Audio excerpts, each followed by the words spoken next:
Hello, everybody. Looks like everybody is getting into the group. I see about 5 people joining, along with me and Noel. Noel, say hello to everybody. Hello. So I see Jean. I see a bunch of people. I see Jennifer. Good, Sean. So glad that you guys are here. There is a chat box open on the side here. If you guys have any questions, please post them there. A couple of things that I want to make sure we're going to hit on today are going to be membership plans are one of the things we definitely want to talk about today because I think membership plans, and I think Noel's with me on this, are the future of dentistry. I think Absolutely. it's a great path to get us out of insurance and to be a little bit ahead of the curve when it comes to our patients who are retiring or whatever. I'm at the point now where I'm looking at new insurance for myself as a sole proprietor for my employees, but also just as a choice for myself. And thinking, do I want to just go buy into a membership plan with my dental practice? They have one. Or do I want to buy a plan like, a small business association plan? So I'm weighing those options. So we're going to talk a little bit about that too.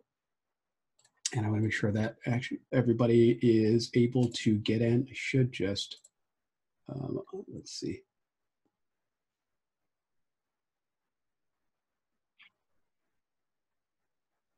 I should have auto-allowed everybody to come in so I don't have to just keep allowing people to get in, but we'll do it as we go.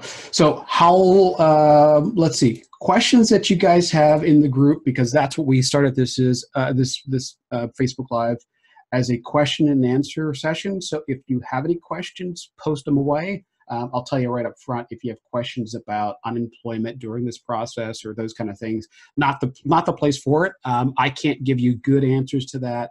I really don't know. I'm an employee of my company. I think I should go apply for unemployment. But I don't think that's going to be the way that we're going to go for it right now. So any Eaglesoft questions, give an answer. Okay. How to update fee schedules for specific insurance companies to get accurate benefit information for patients. Okay. So Sean, good question. One of the things that I talk about all the time is, and this is going to be the same thing when we talk about membership plans, because I set up my membership plans just like an employer.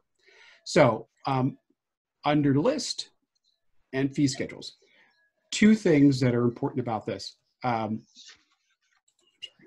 List and then fee schedules. So 2 things that are important about this. One is, are you in network or not? That makes a big difference. Are you in network with plans, Noel? Some, yes. Some. Okay, good. So like Delta Dental, yes. Typically the one. Okay. So here's the thing. If you're in network, then I would suggest that you use fee schedules. And the way to update a fee schedule, because that was the question, how do you update a fee schedule? Imagine now that we are finally getting around to updating it, and this one says it was last updated January of 2019. Imagine we have a January of 2020 fee schedule. I'm going to just edit it. And what I always do is my date here is either going to be the date that I last updated this information, or if the effective date at the bottom of the fee schedule. MetLife always has an effective date on their fee schedule at the bottom. So I would actually write effective and then the date that's at the bottom of that fee schedule.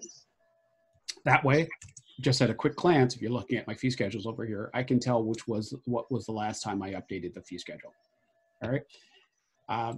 It's also, this is going to sound crass, but true, but it also is a great tool if you have new employees and you don't know if that information from those employees is, if you trusted that employee to put the information in. So if you saw something that was June of 19 and you had Sally work in your office and you really don't trust Sally's acumen, then you could certainly come in here and make sure you update anything that's done prior to Sally work in your office. So if you noticed, I checked these two boxes were checked. The first box lets me know that if I update this plan, it's going to update any existing treatment plan for any patient who has Delta PPO. The second one would be any scheduled services for any patient who has Delta PPO. So what I would suggest is you come here and uncheck those two things, because typically we're doing this when other employees are in Eaglesoft. If nobody's in Eaglesoft, leave those things checked and you can work away. And then what I would do is just go down the list and update any fees that have changed. And if you notice, I don't have every single fee in my system. I only have those services that I actually do in the office. So you shouldn't see something like an ocular prosthetic that nobody in the world is ever going to do in a typical general practice. I would only update the ones that I really do in the office. Okay, update on the question. If we have several different Delta plans, Kentucky, Massachusetts, whatever, and they fall under Delta, what if we are in network with Premier and out of network for PPO? Okay, same thing. What you're going to have to do, and I guess this is a great segue for this. You see I have both a Delta PPO fee schedule and a Delta Premier fee schedule here. How'd you get the Premier fee schedule is what I want to know. Did somebody's unmuted? Okay. If you can't get it from Delta, which you can, if you go to the Delta website and you are a provider for that plan, you can go through, there's a bunch of different steps you have to go through, but you can get your fee schedule through the Delta website. If you can't, then it's easy enough. Go through a stack of EOBs. Mm-hmm. You've got a stack of EOBs. By the time you go through the stack of EOBs, you will have the 75 codes that you typically do in a dental practice. So you do have it. You just don't have them in your system. So you might not have a printed list from Delta, but you certainly have them through your EOBs. And all you do is just take your EOBs, take your list here, and just type in what you find from the list. And now you'll have your fee schedule in. Now, the second part of that is to be able to go through your list and employers and make sure that you're marking which ones, let me see a Delta here, which ones are PPO, and I do it here, PPO, and make sure that they're connected to the Delta PPO fee schedule. So you have to make sure that you're noting which ones are which, so that you're connecting the right fee schedule to the right employers. So if Newsday has a PPO plan and a Premier plan, which is not typical, but if they did, you'd be able to quickly look at your list of employers and see which ones are PPO, which ones are Premier. And I think I may have already done that on one of these, but no, I don't. Okay. But you can see in my list of employers, I really make sure to list out, if you look at this Conseco, I can tell immediately without opening it, without editing it, without doing anything else, I can tell that Conseco Construction uses a primary member ID. They have no assignment of benefit. There's no eligibility available here. And I last updated this plan in March of 19. So I add those suffixes to my names so I can quickly look at it and I go, okay, this is a MetLife plan. There's the group number. I need a patient ID number. So Bob comes in and works at Conseco Construction. I automatically know that I need a patient ID number. You know, if he doesn't have a card, I've got to look that up somehow or go to the website or whatever to get his ID number. Otherwise, I'm not going to be able to submit a claim for him. So again, let's go to my patient list. Let's edit a patient.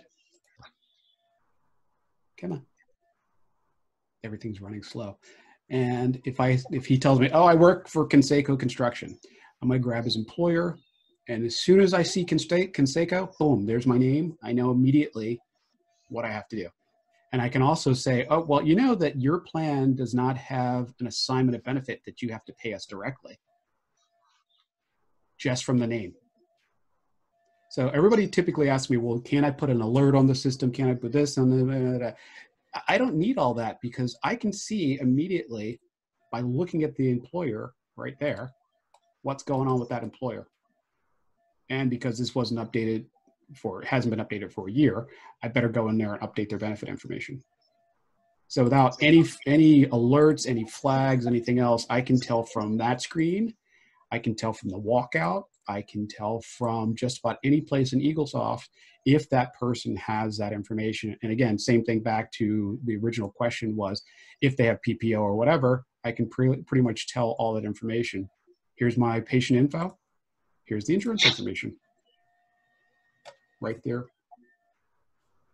So no matter where you are in Eaglesoft, if I'm a clinical person, I'm in the chart.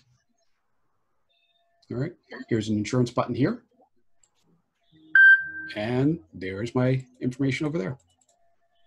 All right.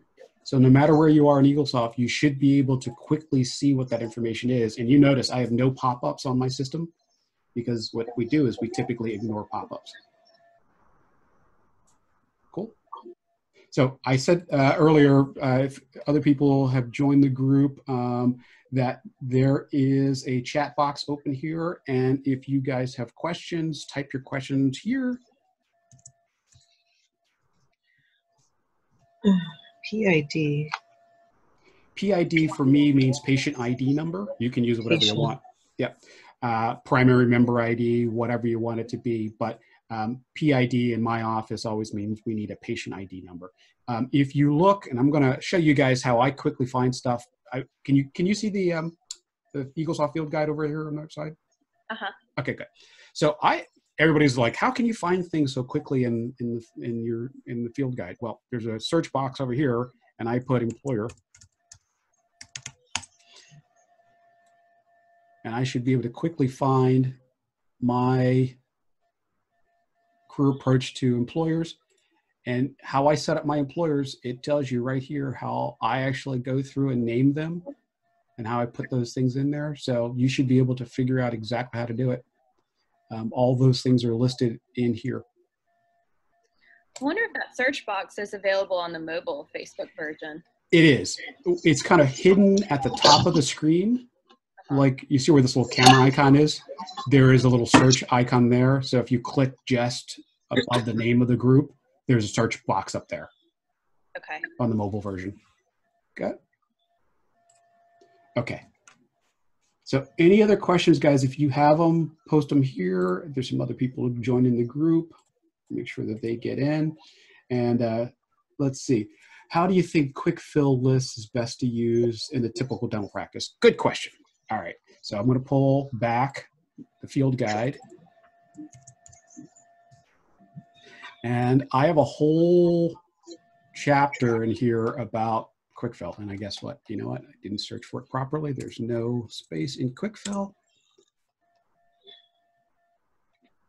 Just like, where is it? So there is a whole chapter in here. Facebook is acting up today. And I can't find it at the moment. But okay, so here's the thing. I only put 3 kinds of patients into quick fill. And those 3 types of patients are, oh, here it is. How to add patients to quick fill. And then there's another section on how to maintain quick fill. I only add 3 different types of patients to quick fill. Those 3 types of patients are, if the patient is standing at my desk and I know that they're a legitimate patient and they say, hey, Andre, you know what? I don't have my schedule, or I want to check with my husband before I schedule this. I will put them into quick fill. And just so you know, the way I do that is typically I'm going to be scheduling an appointment for that patient, and I'm going to add them to quick fill instead of adding them to my schedule. And we typically double click to schedule the patient. We grab the patient's name. All right. And from this screen, if I were, okay, so I've scheduled them for a root canal, and I'm going to add the service of D3330. Okay. And we're going to do it on number 18. All right. And right from here, if they say, you know, I just don't know if that date's going to work, let me call you back. All I'm going to do is drop down this and say I'm going to change that to a quick fill appointment. Oh. So I never, you know, you don't have to make the appointment and delete the appointment or anything like that. I'm just going to change it back to endo, number 18. And doctor said they need about an hour and a half for that. All right. And that will automatically drop it to quick fill. I can add more notes. Patient said they only want a Thursday. They have to bring their kids, so I have to babysit, whatever. those notes are going to be, you can put those notes there and hit save. And now that appointment's in quick fill. Dang it. They call you back and say, hey, when can I schedule that? I mean, I need to schedule an appointment. Doctor said I have to come back for something. I go to schedule it. I grab my patient. It says, hey, dummy, there's something in quick fill. Would you like to use that? Yes, I would. And there's the quick fill appointment. Use it. Boom. There's all my information. And I'm all done. That's awesome. All right. So that's the first kind of patient goes into quick fill. Second kind of patient is the patient who says, oh, if doctor comes out to me and says, hey, Andre, whatever happened to Noel? She was supposed to come back and we were supposed to do a root canal on number 18. Then that person goes to quick fill. And again, I would make the same kind of appointment, make them right here, put them to quick fill, put them right to quick fill and make that appointment. So they're now on my quick fill list, people I'm quickly going to call to get in. The third kind of person is the person who is on a sooner if possible list. And that's anybody, and I'm going to move this guy to today so we can mess with him. All right. Anybody who has an appointment, well, actually, I can't do it for that. I can only do it if it's an appointment in the future. Anybody who has a future appointment, all right, I can mark them sooner if possible. And that automatically puts them on the quick fill list. So my quick fill list should just be people who are, again, they told me that they're going to call me right back. And I have notes over here that said they told me they're going to call me right back, something like that. All right. People who doctors said for me to get in touch with, or people who are on the sooner if possible list. And you can see patient SIP sooner if possible. So my quick fill list should never be more than, say, let's call this 25 people on this list. And one of the practices I work with is 26 operatories, and their quick fill list is never more than what you can see on one screen. So hopefully that helps everybody. I'm not a big fan of people putting people on quick fill because to me, and I wrote a whole article about this years ago in one of the dental magazines, that I truly believe that scheduling patients is the same as dating. At the end of the date, so Noel and I are going on a date, right? Don't tell our spouses. So we're at the end of the date, I say, hey, Noel, would you like to go out next Friday? And she says to me, well, Andre, tell you what, if you send me a postcard, I'll pick a day that might work and then we'll go out. Well, she's not that interested in me, right?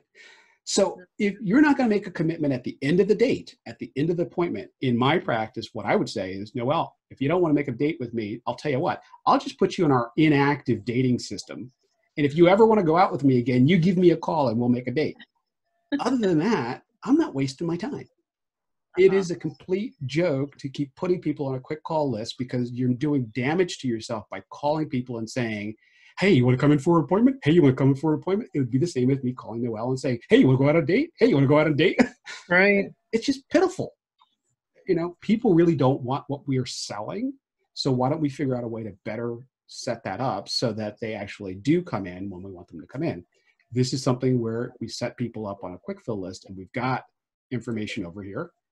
Then we can call them and say, hey, Marcia, I know that you were looking for an AM appointment. We've actually added an extra hour of hygiene on Thursday, and I know you might be interested in a morning appointment. Notice I didn't say we had a cancellation, we had a change in our schedule, anything like that. What I'm saying is we've made time for you, and now we can bring you in. So that's kind of the way I use quick fill. And remember, my background is in teaching people how to run your business like Disney or the Ritz-Carlton or high-end retail. So I come at this a whole lot different than the typical dental office. I don't mess around, and I don't, I do things in such a way that, as Mark Twain said, you go to heaven for the temperature, you go to hell for the company. I teach people how to tell people to go to hell and appreciate the travel advice, All right. So question, okay. So do you use hygiene appointments on the quick fill list? Typically not. Again, unless somebody told me immediately that they're going to be calling, I can't make it today, but can I call you back tomorrow?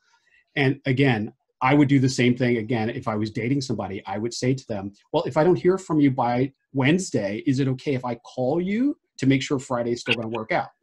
And if they tell you, well, I'll just call you, they're really not into you. Right. It's the same thing if somebody says to you, oh, well, we're in Florida for the summer and in the winter, and we're back in the Northeast for the winter, for the summer. Well, schedule them in May, schedule them in June. They're coming back. And if they're like, oh, no, I'll just call you when I get back, they're not that into you. And my answer is always, our system will automatically inactivate a patient after 30 days if we don't have an appointment scheduled for you. Is that okay with you? And then shut up and see what they say. If they say, oh, that's fine, they don't care. If they care, they'll schedule an appointment. Actually do that? What's that? Can the system actually do that? No, but I lie a lot. As my secretary says, my eyes are brown because I'm full of crap. But it works. Okay, so what are the top most effective IntelliCares that you have set up? Okay, so let me move this guy back to the 6. And let's look at my IntelliCares. So, all right, and people are always saying to me, boy, you have so many things on your schedule. There's so much. Oh, it's so much. It's so much. Okay, here's what I'm going to say to you if you say that to me. Everything that's on my schedule tells me what I need to know about the patients. There's no reason that I need to open the appointment in order to read anything about this patient. All right, so if I look at Ray Barone, I can tell he has Delta. There's a private memo I should read. He's overdue for a full series, overdue for bite wings. And to me, that only means that the patient should be reviewed for those things. It doesn't mean you need to take them. All right, this patient hasn't had eligibility checked. They have a treatment plan that's— How the hell do you do that? See, there's a whole lot of fun stuff that you can do. So a lot of these are custom written based on the practice that you're in. Each practice has different data in their software, and a lot of times these things have to be custom written by the PTC. I can do it because my background is being a trainer. I know how to write some of these things, but some of these things are custom written for the practice. Some of them are generic, and I'm going to show you how some of this is done. But I can quickly look at this and go, okay, give you a perfect example. All right, so Alan Harper down here. All right, he's got a yellow VIP, which means he's failed multiple appointments. All right, this patient here, Charles, hasn't had the referred service that we told him to get done completed yet. All right, he's got a private memo we should read. He's on a 3-month recall. He only went to see Dr. Beer. All right, so I can quickly look down here, and this is Dr. Yellen's column. Well, Dr. Yellen's got patients here, and Dr. Yellen's got patients there and there, but why are these 2 patients in Dr. Yellen's column? Something's wrong. I can quickly look at that and know that there's going to be an issue with a patient going forward. And again, maybe they don't care which doctor they see, but I can quickly look at my schedule and see what's happening. So what's most important is what's most important to your office. You can have up to 10 of these icons that show. Anybody who's on a 15-minute increment schedule, you're going to really be squashed. I don't recommend 15-minute increments in any office, but that's, I show a lot of stuff on my schedule because I want to see a lot of stuff and because I use this for training purposes. So let me just show you a couple of the IntelliCares that I think are the ones that everybody should have turned on right now. That is, review the need for bite wings. Everybody could set this up today if you want to. It's set up based on your services. And I have this, make sure that you're not saying patient due for bite wings. Nobody is due for bite wings. All right. Patients should be reviewed every 12 months to see if they have a need for bite wings. So we want to make sure we're not writing due for bite wings because nobody's due.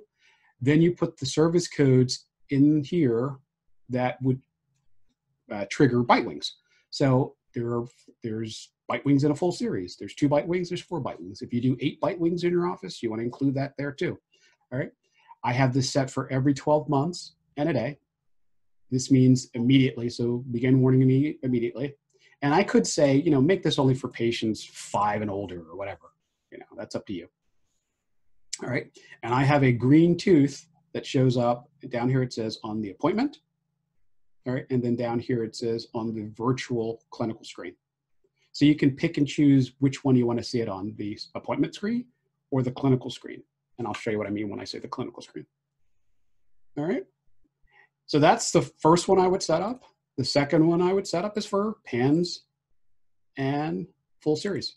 And it does the same thing. I just have this for 36 months, but you could set it for 60 months. So every 5 years. Again, this should be set up for your, what I call the BAM, the bare ass minimum. When are you going to start making sure that the patient has it?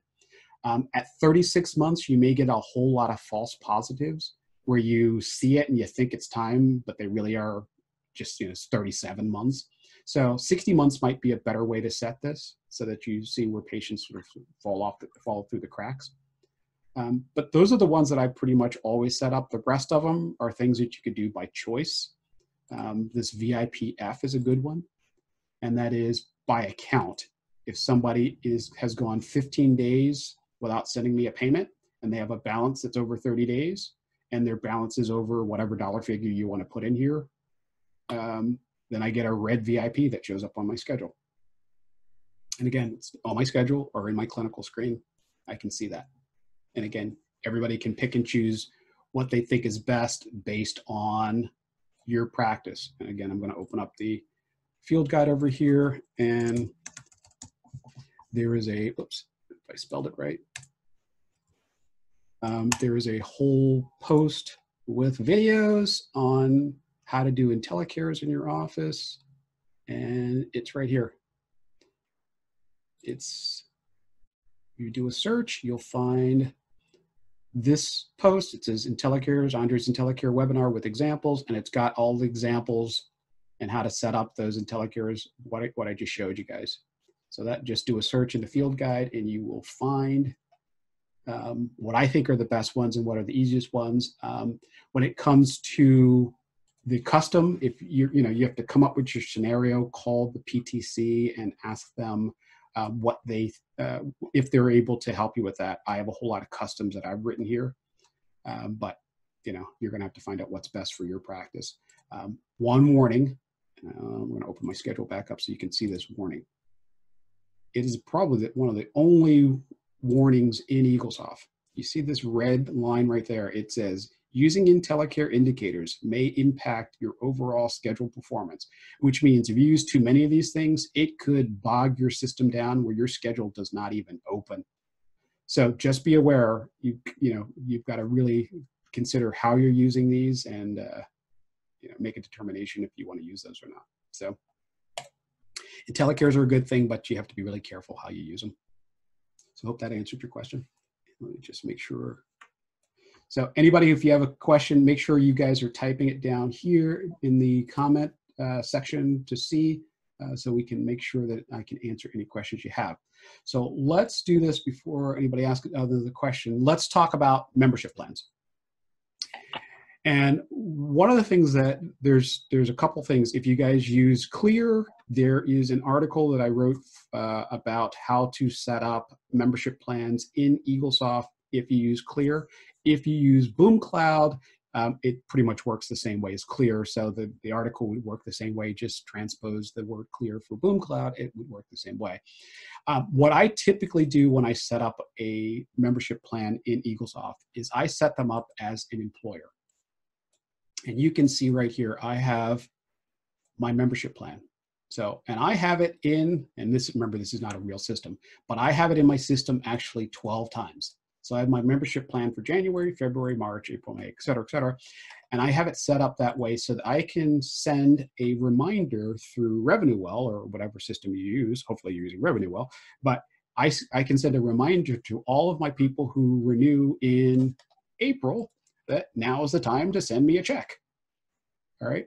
I can automatically tell when a patient rolls over, just like any other employer plan, because it would be set right there as April. So I can quickly tell when this plan rolls over. I can tell that this is an April plan and it's connected to my membership plan. Typically the plan is like 85% of your normal fees, like 15% off or whatever you typically do when you set up your plan. Now with Clear, do you get a fee schedule or do you create a fee schedule, or is it your choice how you set it up, Noel? With Boom Cloud? With Boom Cloud, sorry, yeah. as far as how we set up the membership fees? Yeah, how'd you determine your fees? We just kind of calculated what it would, what typical services. In hours we include for our standard adult 2 cleanings, any necessary x-rays, an emergency exam, fluoride, and then we kind of calculated that out over 12 months and just kind of reduced the price slightly. It ended up, we charge for adults $29.95 a month. Gotcha. So, and again, that's kind of how I would just set up, again, if I were setting up a fee schedule, we talked about, updating fee schedules. I set mine up kind of the same way. And you can see, a secondary pro fee. So if somebody gets 2 pro fees per year, but they decide they want to get another pro fee, I actually have a code that I created in Eaglesoft for a requested second pro fee, and it's $50 under this plan. So even though this person has a plan, because a normal pro fee under this plan would just be 0, but I actually have it set up so that we can, you can have a secondary pro fee and it would automatically charge out $50. So, and then there's your fluoride at 0 and oral hygiene and space maintainers. And then everything else, I did the same thing. I just kind of went through and made up a price and kind of rounded the number. We reduced everything else by, they get a 20% discount. So, gotcha. Yep. Yeah. Yeah. And when you create a new fee schedule, you can set up right here and say, I want to make it 85% of my normal fees, which would be a 15% off, or 80% for 20% off. So you could set up your fee schedule that way if you want. I like going through each fee myself and setting it up. So rounding the number or making it sound better, $9.99 sounds better than 1,000, Yeah. So that's kind of how I set this up. And the beauty of this is I could, through my reporting, see how many patients are, so let's go patients by employer. I can see how many patients are actually attached to my membership plan. I don't know if I have anybody attached to it right now, but I can quickly get a list. No, I don't have anybody, but I can quickly get a list of how many people are in that plan. And I can see how many people roll over in January, February, March, et cetera, et cetera. And it makes it really easy. I can also see how many people are in that plan, fit into any other categories. I can do age ranges, whatever I want. So that's why I like setting them up as an employer. It just, to me, makes it easier. And I can actually track how much I'm writing off for those plans. So if I said for my crew membership plan, I can actually look and see, I have to do it for the year, I guess, how much I've actually, I don't have any data, how much I've actually written off for that particular plan. And it would show up. You can see under all of my plans, I've charged out $748. I'm sorry, I've charged out $4,000, but I've only made $700. So the managed care utilization report allows you to get some reporting on each of your plans. Like I said, this is not a real system, but you'd be able to see based on the plan how much you've charged out and how much you've actually generated from that plan. I've never looked at that before.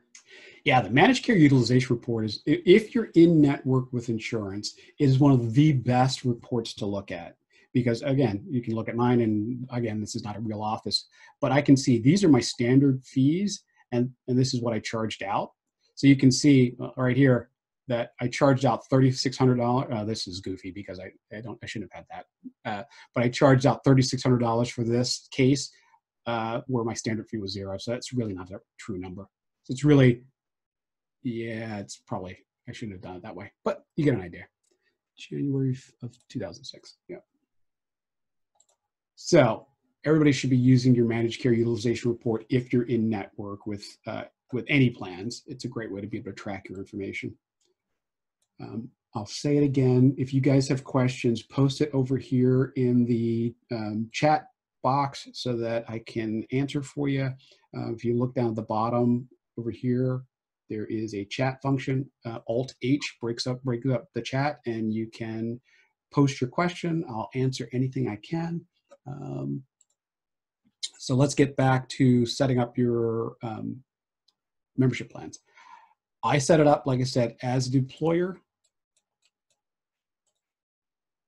And a couple things, if you're going to set it up as an employer, and again, there's a whole post in the Facebook group about this. I set it up as an employer. You can see I have an insurance company called Membership Plan, and it doesn't have an address on there, so it won't wind up getting mailed.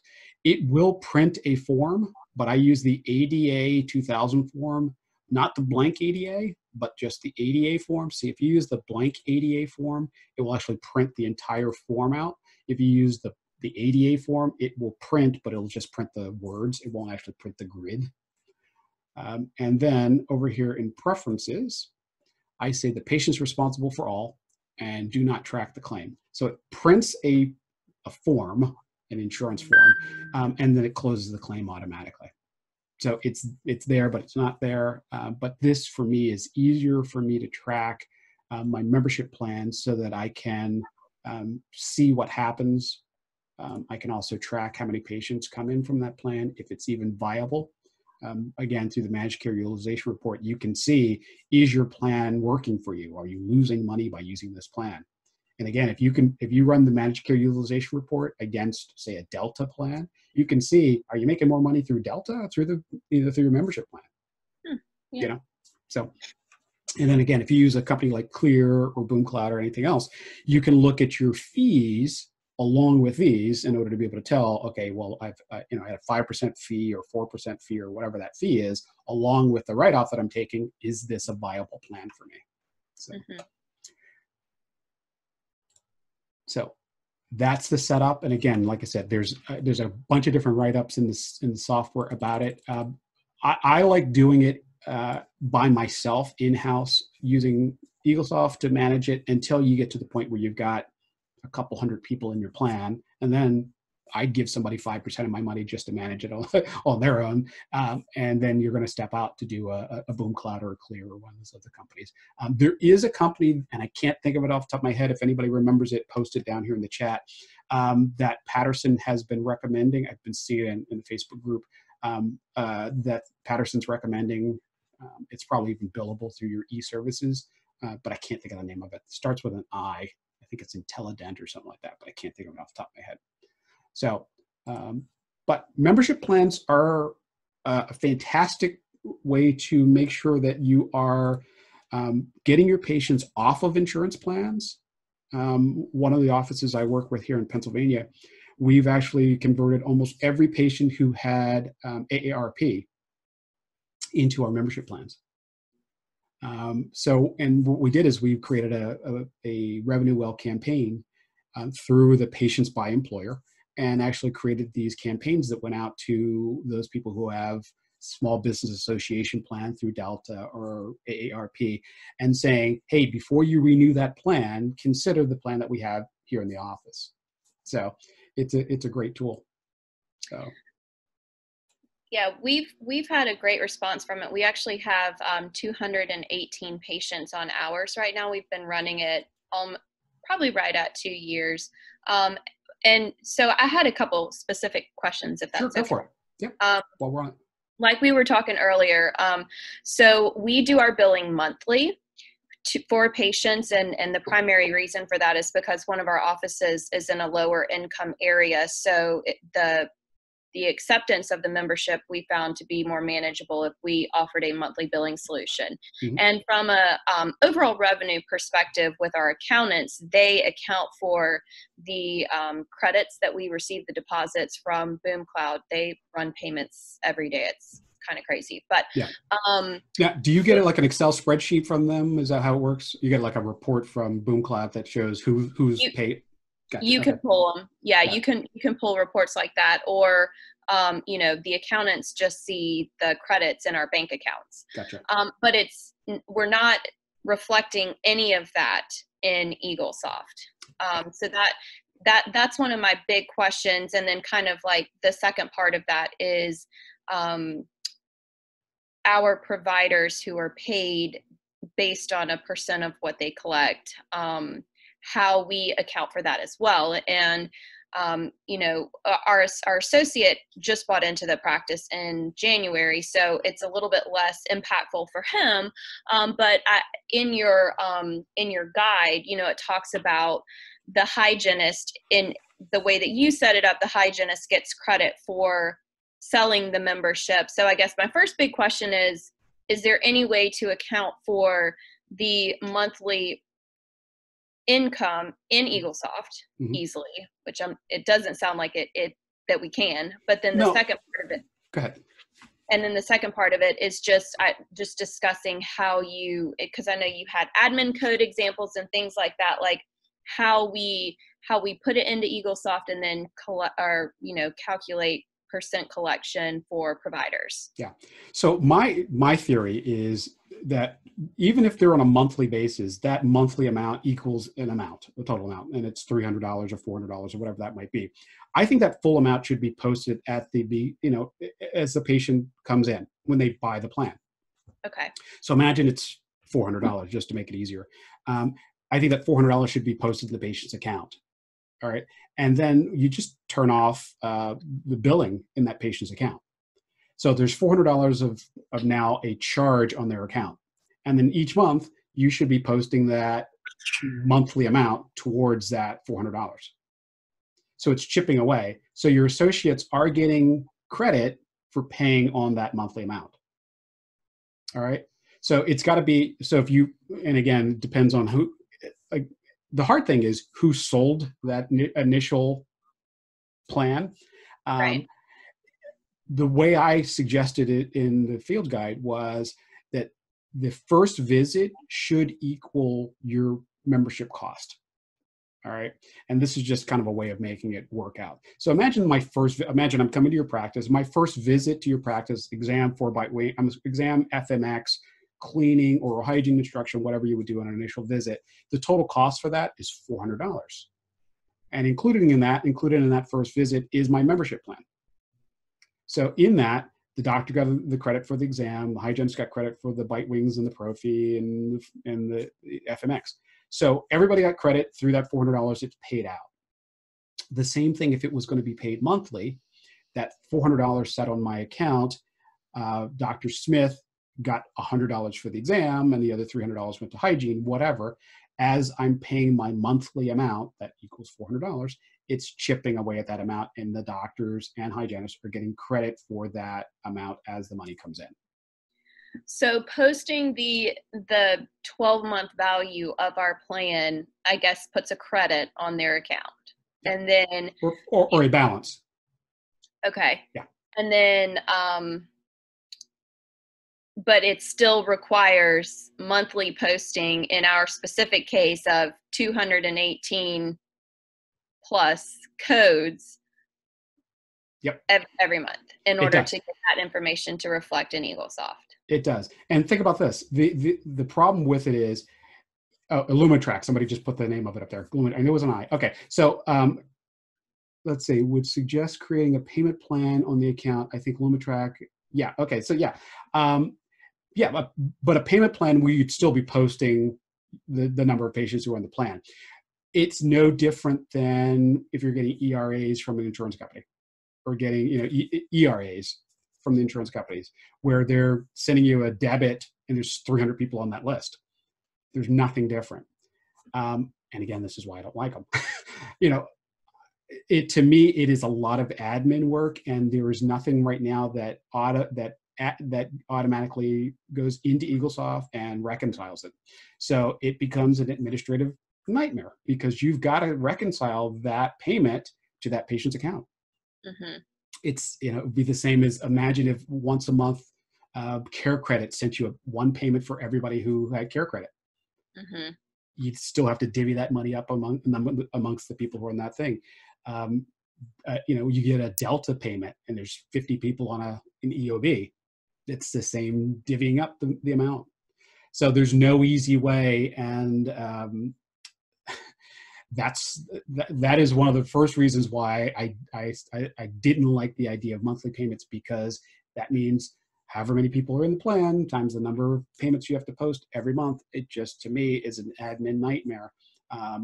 And that's kind of just, I haven't figured out an easy way to do it. But Okay. you have to reconcile that payment to that outstanding balance every month. Otherwise, there's no way that you can reconcile. Otherwise, it's going to look like you have all this income coming in, all those monthly payments, with no services posted. Right. So there's no easy way to reconcile the two. So I was just making sure, I'm reading through the notes, just making sure that anybody if they're asking questions about this. But yeah, a payment plan on the account would work, but wouldn't make any difference in the amount of work that has to be done. You're still going to have to post the payments in the account one by one, patient by patient, plan by plan. Doesn't make a difference. Okay. There's no automated process. I wish. And maybe with Lumitrack working with Patterson, if they're partnering with Eaglesoft, maybe at some point they'll have a way. But I still don't see where there is going to be an automated reconciliation, because if we haven't worked out an automated reconciliation for ERAs, I can't imagine that anybody else is going to have an option for that. We'll see. The one thing is, and everybody should know this, Patterson is a privately traded company, which means they can't tell you anything about the software until it is public. So even as an employee of Patterson for the decade that I was an employee of Patterson, we knew things. I mean, actually, sometimes our users knew things about Eaglesoft before I did, because they would make a press release. It would go out, and because we were employees, we would get the same press release at the end of the day. So we'd have customers who say, "Oh, did you hear that Eaglesoft 21 is out?" And you go, "Really? I didn't know that."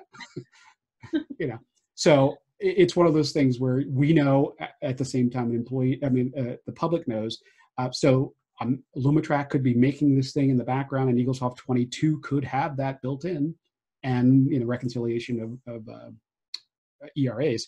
But I wouldn't know. Well, I would know the same time you guys do, because I'm in the general public like you are now. But even as an employee, I didn't know until you guys knew. So Okay. just so you know. Yep.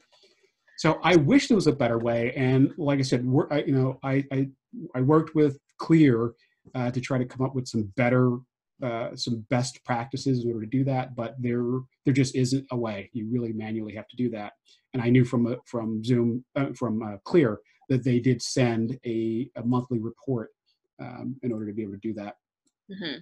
So I wish there was an easier way, but I just don't have one. Sorry, guys. I hadn't come up with anything on my own, so I just wanted to make sure that there wasn't anything that I was overlooking as far as that was concerned. So the other thing that we have just done in our practice, because we wanted our providers to be selling the product, and let's say the way that we have it set up, I have the codes just set to a $0 amount.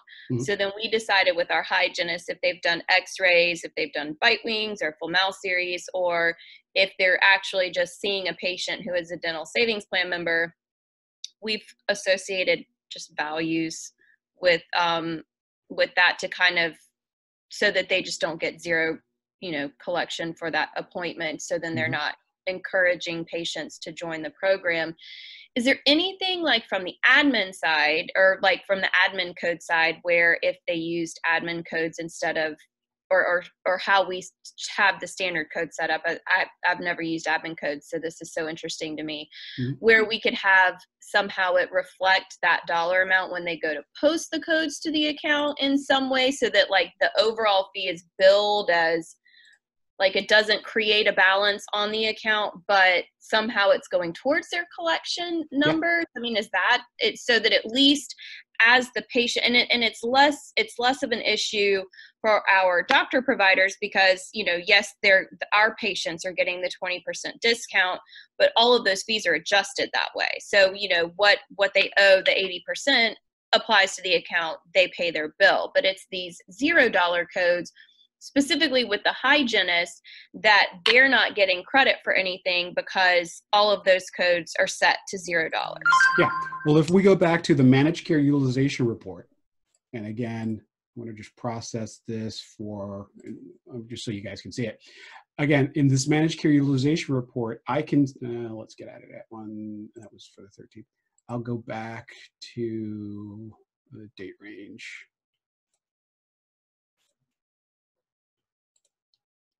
Now I'll do the whole thing.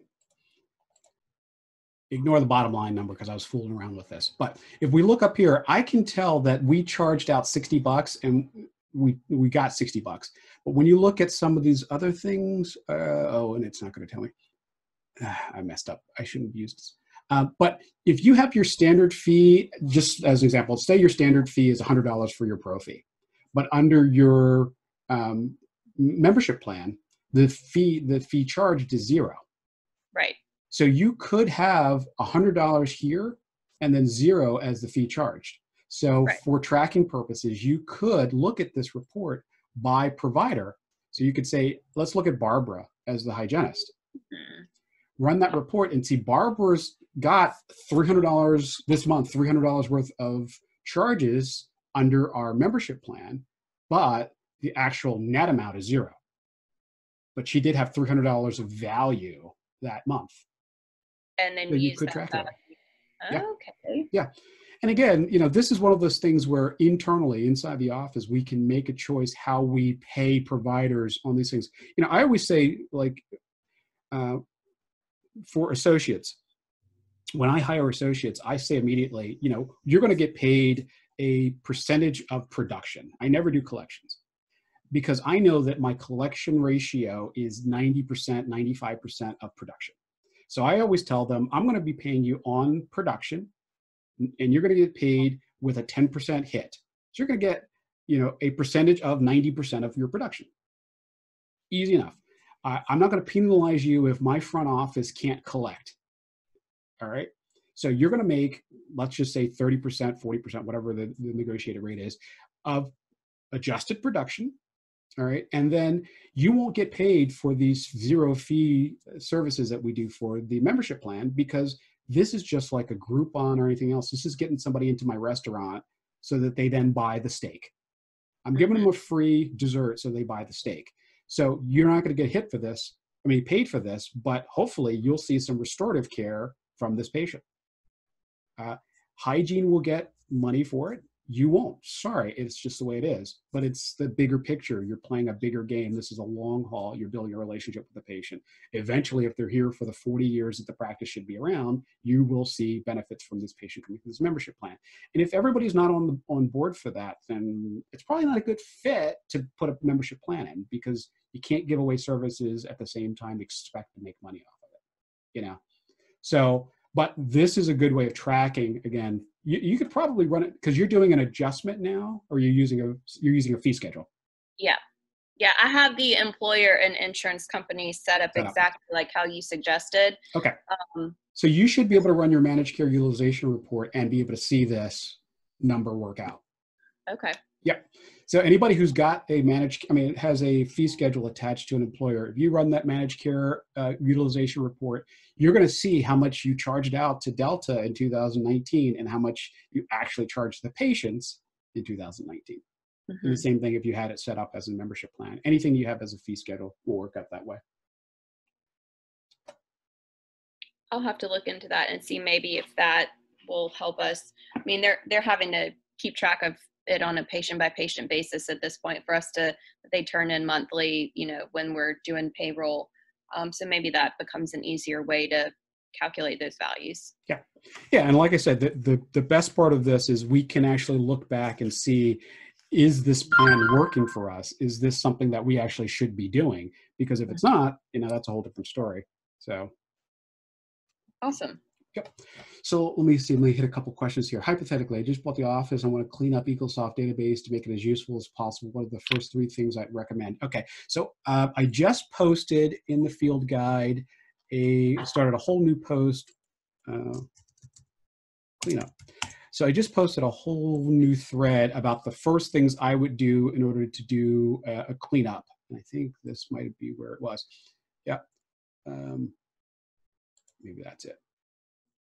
So I did a whole thread on what you clean up first, second, third. Sorry, I can't find it. And again, something's up with Facebook today where I can't tag anybody. I can't do much of anything today. I don't know what's going on. I've restarted the computer and everything else. That's why we couldn't do a Facebook Live today. Something's really going on. I think Facebook has hit its max with everybody home. So, but the first things I would do is I'd clean up my insurance company list. I'd clean up my employer list. And then I start looking at patients who are marked as, non-patients who are marked as patients. And I'll show you what I mean. There is a report here called the Patient Analysis Report. Think about this as if anybody plays golf, this is par. So this is a tool to be able to figure out what the norms are in your practice.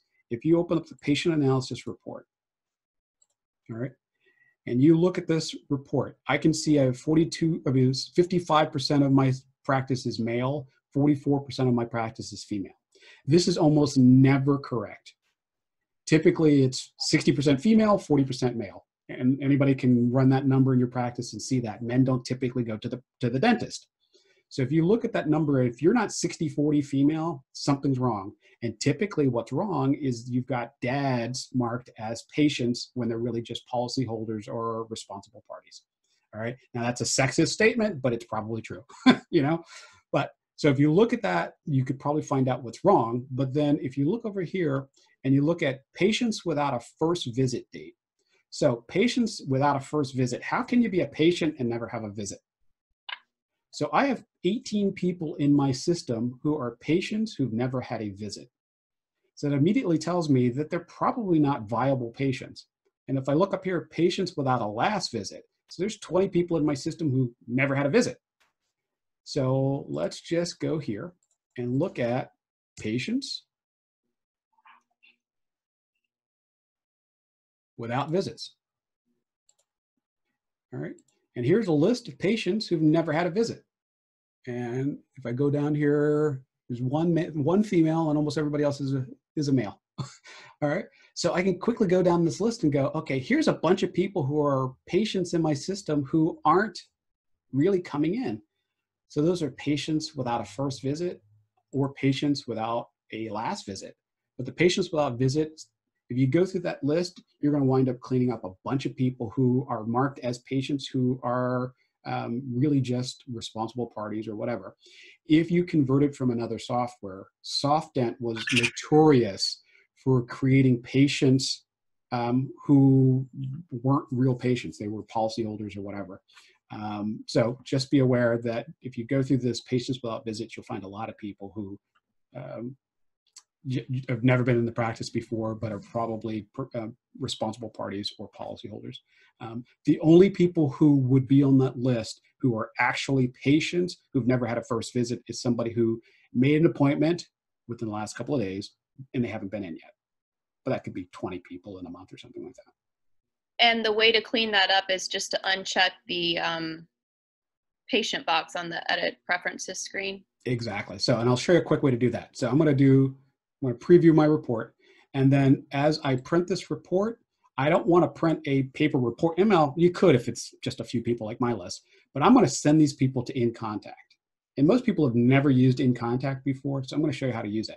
I'm going to send these people to InContact. And I'm going to call, well, it already says it, patients without visits. I'm going to just leave that as the name of it. We'll get out of here. And I don't think I don't even have a printer in my office. My office in my home. I don't have a printer because I don't print a lot of stuff. So I'm going to go right here to my phone, which people never click on, and I'm just going to sort this. And these are my patients without visits. So instead of opening a patient, close a patient, open a patient, close a patient, I can go right here and edit that patient.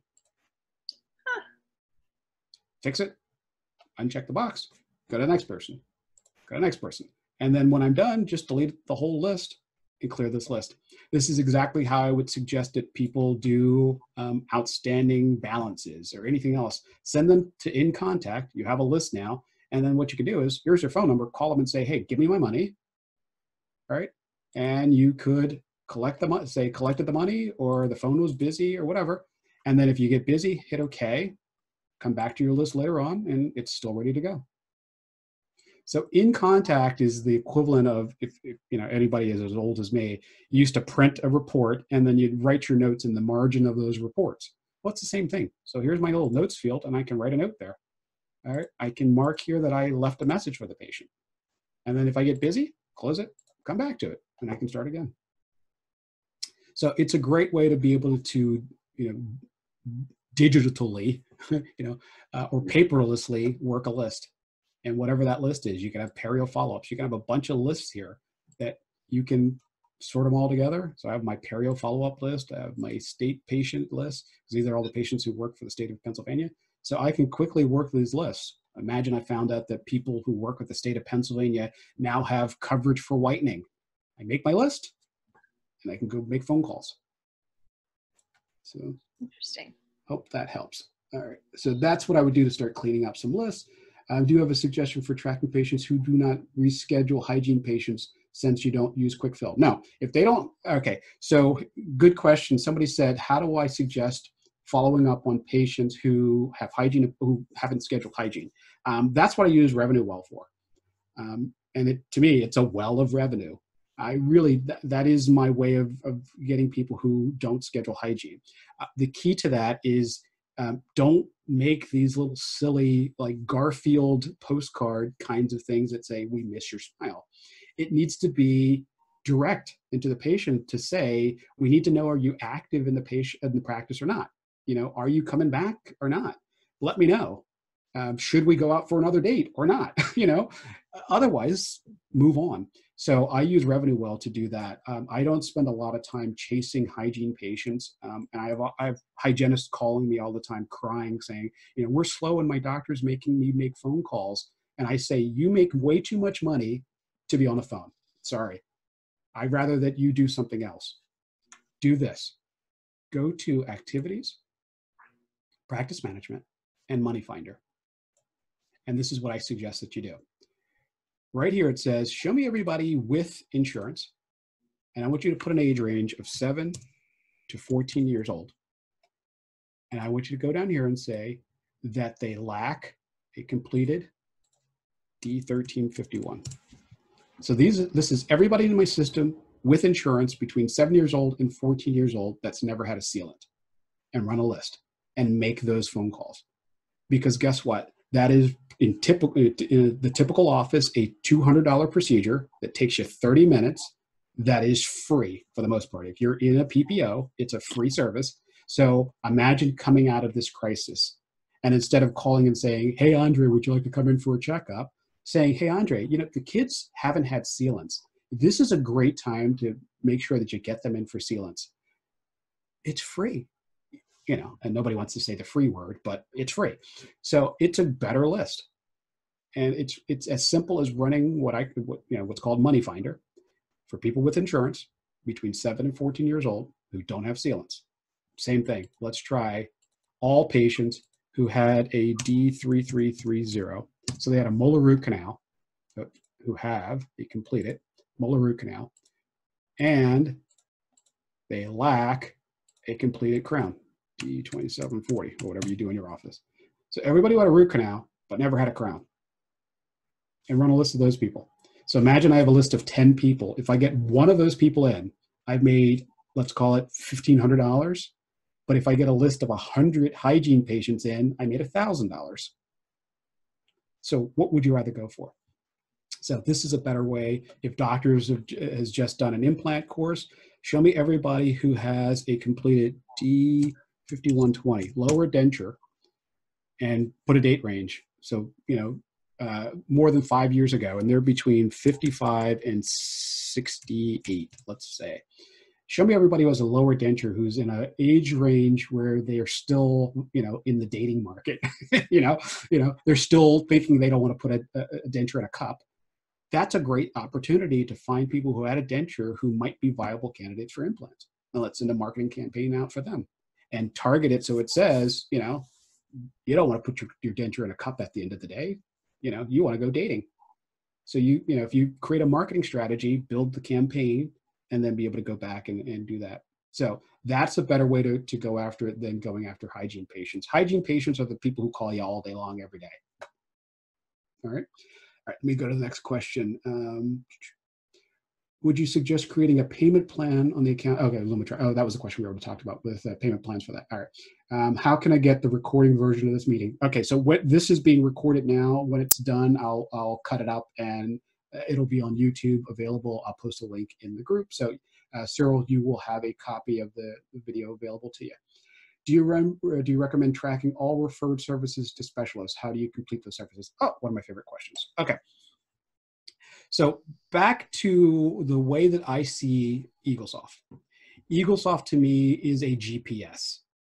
If anybody's as old as me, they remember MapQuest and printing those, those printed driving directions and putting it on the passenger seat next to you. I mean, that was the most dangerous thing in the world, by reaching down, looking at a piece of paper as you're driving. All right, now we have GPS either built into the dash, or we have our phone, on a holder or on the dash someplace. And we're just looking at or hearing where we're going. So Eaglesoft to me works just like a GPS. So let me open up a patient. I'm going to open up Charles.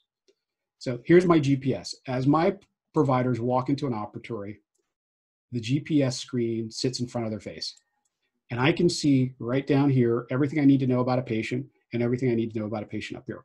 So I can quickly see this patient has a hearing problem. They're overdue for bite wings. They're overdue for their FMX. There's a memo I should read about the patient. They have Blue Shield. They're on a 3-month recall. They're overdue for their prophy. There's a treatment plan over $1,000 for this patient. There's outstanding treatment that is referred out, and we haven't checked their eligibility yet. So immediately I know what's going on with this patient. When I look at my chart, in my chart I use different colors, and there's a whole write-up about the way I chart. I use different colors than the average dental practice. For me, in a chart, if it's brown, it's a referred service. And the way you can remember that is brown to me means crap I'm not going to do. All right? So I can tell that there's a tooth here that was referred for extraction. There's an implant that I referred out that I'm not going to be doing. Somebody else is going to be doing. All right? But I can quickly see that there's a referred service here. All right? So I don't need to track it. It's here on my charts. All right? If that patient went and had that extraction done, I would right-click, edit that service, go over here to my referred extraction, and mark it as now existing. It's been done. And attached to that tooth over here would be the letter from the specialist who did it. I immediately see right over here the referral slip. There'd be something like here. All right. So I'd immediately see the referral slip from the oral surgeon. That didn't pop up. Oh, there it goes. I quickly see that the referral's been done because I can quickly see the referral slip. All right. So I'd have the letter back from the specialist. It would be attached to the tooth number. So again, GPS, I'm not looking down for a printed MapQuest report. I'm digital, so I'm looking right here to see, has that been done? What's going on? Here's my lab slip. I can see everything I need to know about a tooth by just clicking on the tooth. So I never take my eyes off of the road as I'm driving. I can see immediately that tooth is now gray. I can tell that's been completed. It's existing. I can tell they're still outstanding with having this implant done. So that's why I can't do my crown yet. But I don't need to have a whole lot of other information other than that. It just shows me immediately what's going on there. So question was, do you have to purchase Eaglesoft imaging in order to have those images attached to the tooth number? Yes. So advanced imaging, which is what you see over there, yes. To me, this is advanced imaging is a $2,000 option.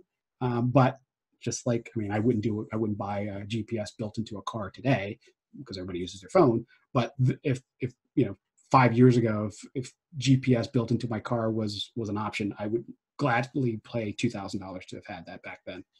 So to me, this is an option that is well worth turning on. Even if you use have your imaging outside of it and say DEXIS or something like that, to me, it is well worth it to have the information sitting over there. So yeah, it is an option to have it. If you see your x-rays over there, then you already have advanced imaging. If you don't, then it's definitely worth the $2,000 upgrade to have it done. It's money well spent. Is that just a one-time fee for that? It's just a one-time fee. If you're already using charting, it doesn't change your monthly support fee. It's imaging is part of the advanced clinical part of the software, so it's already kind of built into that. But it's definitely worth it to have it. And again, most offices will say, "Well, I put all that stuff in SmartDoc." Well, fine, but to me, SmartDoc doesn't make my docs smart. It makes them go looking for things. So if I have to go here and I've got to click Smart Doc, and then I've got to go look at all of the information that's in Smart Doc, and depending on which employee saved it and how they saved it and what's going on, and does it say endo letter, does it say letter from Dr. Smith, it could be a mess over here.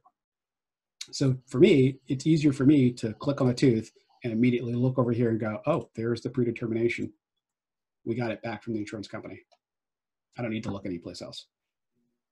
All right. And that makes my doctors smart. That's, to me, Smart Doc. So hopefully that helps, Sean. Let's see. Okay, so anybody, if you didn't know, anybody who came in later, there is a chat box on the screen. If you hit Control H, it'll open up a chat box and you can post a question. We have about 15 minutes before we jump off of the call. So if you have any questions, make sure we know, or before Noel's baby wakes up. Yeah. She's being really good. That's good. Yeah.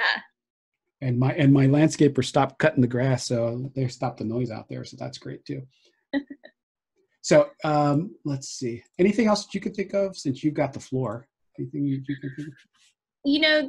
This just came up with one of our front desk girls today, and I think I've seen you post this on Facebook, how to set this up. But since you have your screen up, sure.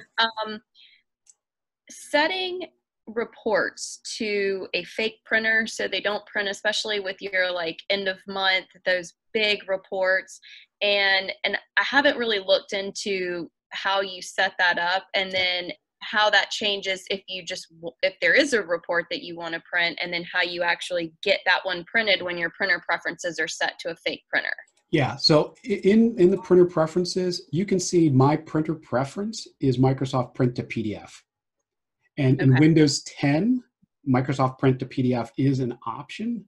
I think almost every setup, that's an option for a printer. So by default, I print report to the PDF.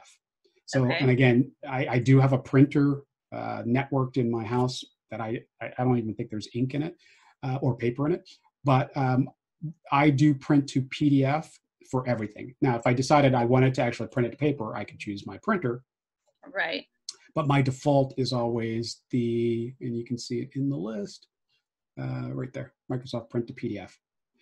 If you don't have that as an option, and I know it, if you just do a search for print to PDF, there are a couple of the IT guys who are in the group suggested some other software to be able to print to PDF if you don't have that. But I thought by default, because I haven't done anything special on my computer here, but I thought Microsoft Print to PDF is built in. Okay. Yeah. We haven't finished our upgrades yet on our work computers to Windows 10. Okay. So if you have that print to PDF option set, and then you have the right preferences set on your end of day and end of month to Smart Doc those docs, then that's how all of that works. And then you can go in, like, basically the end of month, I mean, in one of our offices, the stack of paper that prints for all those reports is like this long. So my husband said, listen, I don't need all of this. It's just a waste of paper. So when he asked them to only print the provider productivity, I actually have to send our accounts receivable report to our accountants every month. So when he unchecked that box, or had them uncheck that box, then I lost my end of month accounts receivable report. And that one is not a report I can run with a back date. So when I realized that, I was like, wait a minute, I still need that report. And I know that's a long report that prints, but I need it because I've got to be able to upload it to our accountants. So that's when I was like, I know there's a way to send it to a fake printer and then just go pull it if you need the PDF of it, or if you actually need to print it, you can do that from Smart Docs. Yeah, and I have mine set up so that anything that goes to the Microsoft PDF automatically gives me a screen preview. So if I did want to actually print it to paper, I could. All right, but by default, or it should be, everybody should have this by default, I have my end of month reports automatically going into my practice Smart Doc. So like for you, even if they didn't print that to paper, a copy should have gone to Smart Doc, and then you could have reprinted your AR from there. Huh, I wonder why it didn't show up. But if they unchecked print the end of month reports, I mean, all together, then maybe you didn't get it because it wouldn't have generated a report. Gotcha. So okay. yeah, but that's why I do my PDF as my default printer, and then a copy automatically goes to my Smart Doc, and then I have a folder on my desktop for documents, and then I could just pull for your accountant that form from the PDF. Right. Okay. Yeah. So, okay. And that's, if everybody doesn't know, that's under Smart Doc, the tab in File Preferences, Smart Doc, and then check your boxes for your end of month and end of year reports. All right. And those go to, everybody's is going to be different than mine because I have a multi-site license here. So it's a little different than what you guys have. So it's a little different setup, but it should be under list and practice information. And then everybody has a Smart Doc thing here. And you're going to have all of your Smart Docs that were saved monthly in your practice Smart Doc. I have a site instead of a practice, but same idea. Somebody asked a couple questions. Somebody said, sorry for all the questions. Nope, keep asking. That's what I'm here for. Otherwise, I get bored. All right. I have never tried to use the feature to email patients a bulk email in Eaglesoft.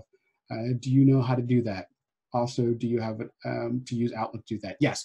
So a couple things. In order to send emails directly from Eaglesoft, you either have to have not Outlook 365, but the actual Microsoft Office installed on your computer. So you have to have Office actually installed, not the web version of it. You could also use Mozilla Thunderbird. Most people know Mozilla Firefox, but Mozilla Thunderbird also works as a MAPI email program, but don't hold me to that. This is something that your IT company could set up, but it is a possibility to do that. I will tell you, again, I don't send a lot of that kind of stuff, but if you do, and we just did an in contact thing, but if you do a search for in contact, I think it's here. Yep, how to use in contact. A Patterson technology advisor from Oregon posted a way to do that, and I thought it was here. Maybe, sorry, I thought it was here. Oh, okay, there it is. Great in contact use example. Rich, who is a technology advisor, posted exactly how to do a bulk email by sending things to in contact, and then taking that in contact and sending that as a batch to an email. So there's a couple of great write-ups. If you do a search in the group for in contact, you'll find out how to do that. But yes, you do need to have Outlook or Mozilla Thunderbird, but your IT company's got to help you with setting those things up. And there's a bunch of different posts about which versions of Outlook are the right Outlook to use here. I'm a big Outlook person. You can see my inbox down here at the bottom of the screen. I'm a big Outlook person, but I have the installed full Microsoft Office package on my computer. So, but you can't use the Microsoft online version, 365 online version. So, any other questions that you guys have, post away. Noel gets first dibs because she's live with me. She's my co-host today. So she gets first dibs on questions, but if you guys have any questions, post them. We have about 11 minutes left on the call. Anything else you could think of, Noel? Not right off the top of my head. Yeah. And I'm glad you asked the question about on the desk. I mean, on the mobile version of Eaglesoft. How do you get the search in the desktop version I'm going to open this up so everybody can see it. Now yours is going to be different because I'm the admin, but there is a search box there. Type in a term just like you would doing a Google search in the group, and you should be able to find it. I'm doing my best to try to move things so that there's one answer instead of having to search around a bunch of different things and looking for things. I want to try to make it so that you can quickly find what you're looking for in the group. So somebody just asked about a lingual bar. So Lingual. So I'm just going to type in lingual, and I'm going to look, see, dental code for mobility. And if I'm going to find how you do a lingual bar to show up, and again, real quick switch over to how to chart that. And if I look down here, there is a bilateral somewhere or another. I know there's a lingual bar. I know I have it here. I'm going to show you how to do it live, but there is a how-to just in case you can't do it. All right, so here's how to quickly draw a lingual bar. And it takes a few steps. So I'm going to go to list. I'm going to go to draw types. And so you guys know that's how many custom draw types I have in my system. So I'm going to do a new one. All right. And I'm going to call this period test, just so it goes to the top of the list. And it's going to be something that I use by tooth number. All right. And I'm going to clear that out. And I'm going to say use this for all teeth, just for this demo. And I'm going to take my little box here and make my thing really small. And I'm going to put a bar like that, because that's going to represent where it is on, say, tooth numbers 8 and 9 when you have a lingual bar there. And I'm just going to guess. I don't really know where this is going to fall in, but I'm thinking about right there. I may be wrong. What I actually do is I put Post-its on my screen to know exactly where I'm going to make these lines.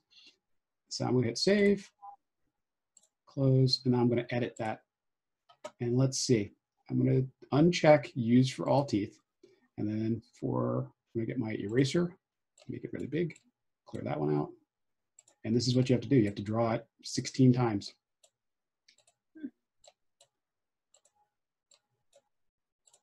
And you see how it's going to work out for 8 and 9 to have a little lingual bar on 8 and 9. Now, this is where it might not work. Ooh, I was off a little high, but you can see if I was a little lower, it would have worked.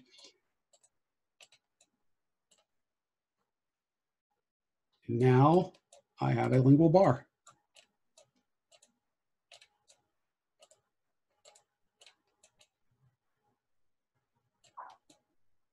And it took, what, 2 seconds? And I don't need to do them on the primary teeth because they don't typically have lingual bars. So now I have my lingual bar drawing. Now I have to actually go into list, services, and find my orthodontic retention, which is right there. And I have to attach my retention to a drawing. So under chart setup, now that's the one that I have in my system, but I have to find the one that I just made, which was called test. There it is. And now it's connected. So it's easy. You just have to do it a bunch of times and then you'll get used to doing it. I'm going to cancel out of this because I don't want to mess up mine. But then you'll have a lingual bar like that, sort of.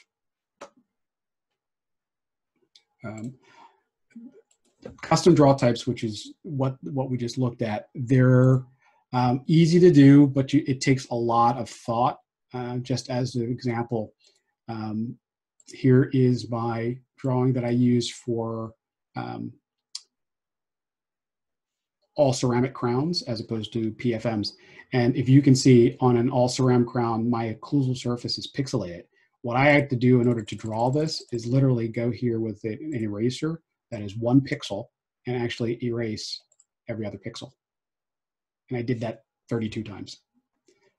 So it's a pain, but if you want your chart to look great, that's what you get. And this is one of those things that I set up when I go into offices. I actually have a way that I can put my drawings into the databases of dental practices. It's not that easy. You can't have anything else in there. Sometimes I have to dump a bunch of stuff. Sometimes it can take me 3 or 4 hours just to copy my drawings into somebody else's database. But once they're there, they're there. But so does Eaglesoft give a way to import custom draw types from what? Nope. I am probably the only person around who can do it. I actually worked with the guy who wrote Eaglesoft to figure out how to do that. But even with what I know about doing it, it takes a lot of time and patience. And sometimes it takes me 2 or 3 hours to get them all in there and connected to the drawing. So it's not an easy thing. So it's not for the weak at heart. But good question. But that way I can tell. And I actually started doing this for an implant group that I work with, so that we can actually see some really, really complex things all on 4s.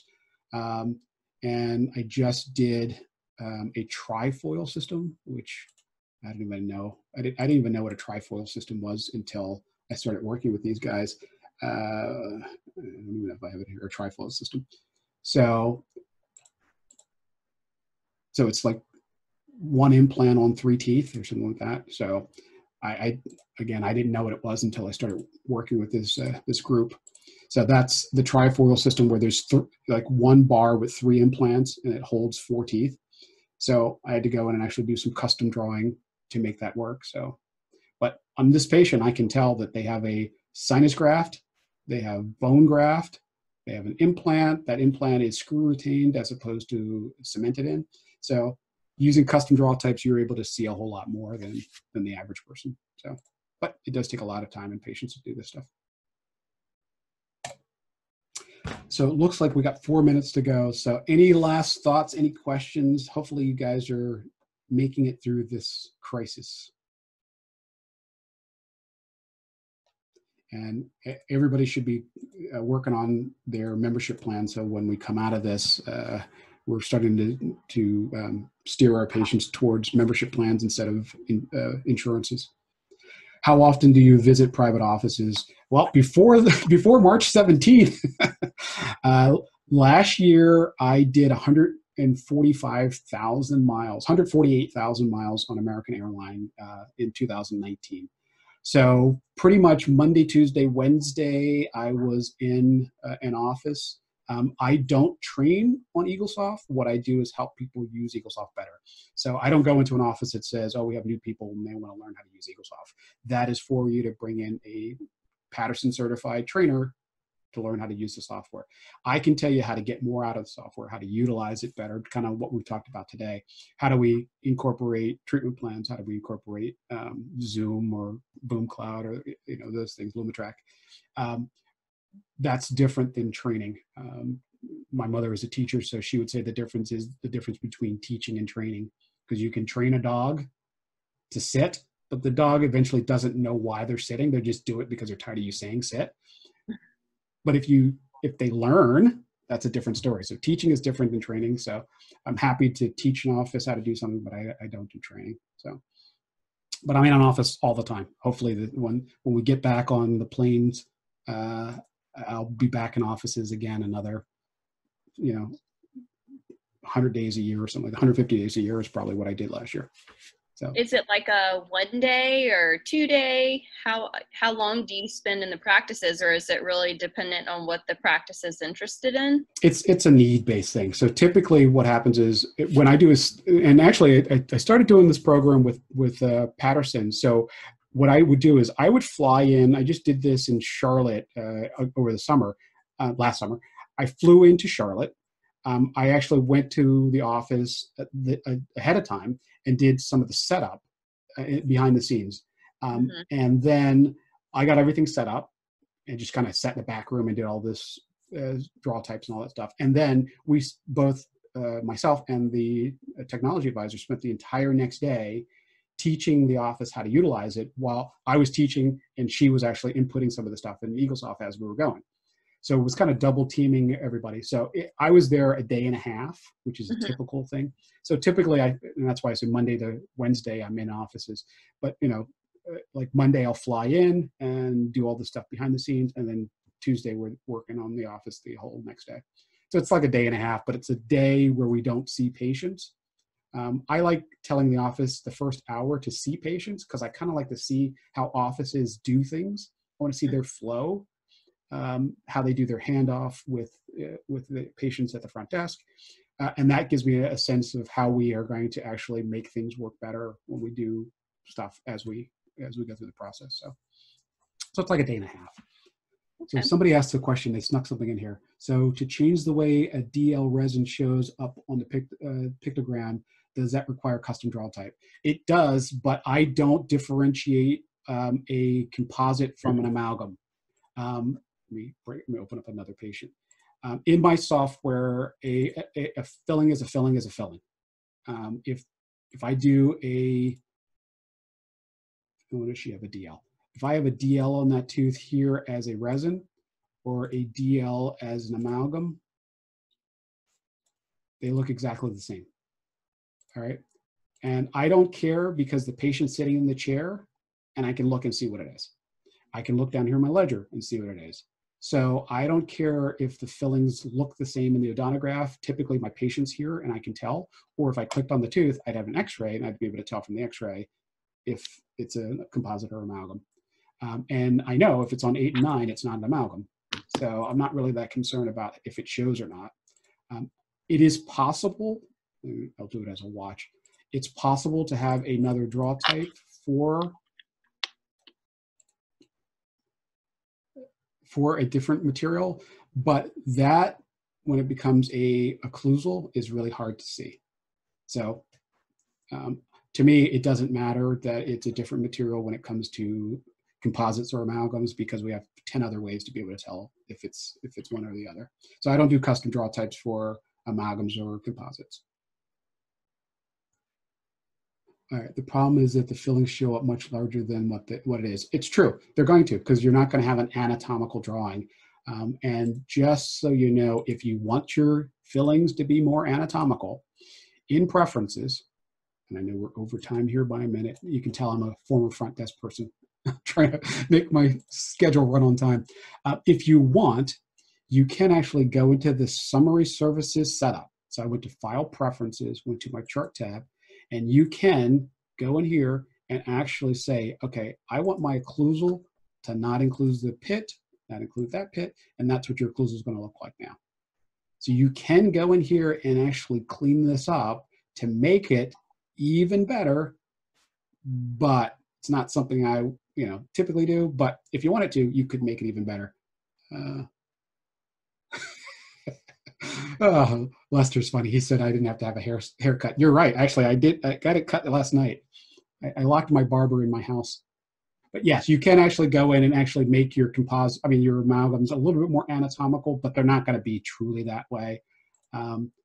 What I tell offices, if you want to make sure you're doing it, is realize if I say there is a restoration on this tooth, go into your detail surfaces and you can really be as clean as you want to with showing where it is.